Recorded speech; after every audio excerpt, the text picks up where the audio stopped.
Ond ni y bont, yr hen bont lein, ar y ffordd i mewn i Llangefni o gyfeiriad yr A55 pont gafodd I tharo gan lori yr wythnos diwethaf wedi trio mynd o dan I hi bod y lori yn rhy uchel. Beth gyntaf ni'n dweud ydy mor anhygoel o fler oedd bod hynny wedi digwydd. A'r canlyniad ydy, wel, da chi'n gweld dos na ddim pont yn erbyn hyn. Mi nath Networth Grail dreulio'r dydd Sul diwetha'n tynnu'r hen bont o'na.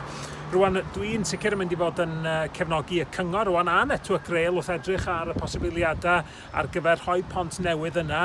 Ac wrth gwrs, da ni angen pont sy'n cadw pob opsiwn ar agor ar gyfer y dyfodol yn cynnwys y posibilrwydd o redeg tren yna eto. Dwi yn hollol siŵr bydda rhedeg yr hen lein yn ôl eto o Gaerwen I Amlwch yn dda I economi Ynys Môn. Mater ar gyfer diwrnod arall ydy hynny, ond mae rhaid sicrhau bod y bont yma yn un sy'n yn gallu cario tren yn y dyfodol.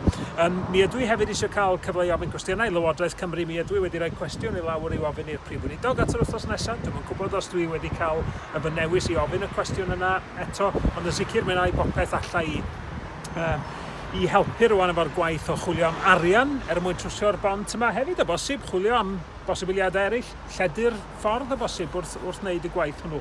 Ond yn sicr, blerwch yr wythnos diwetha yn codi cwestiwn mawr rwan ynglyn â dyfodol y bont yma. Mae rhaid I ni gael o yn iawn a mi wna I wrth gwrs helpu ym mhob ffordd allai fel aelod cynulliad Ynys Môn.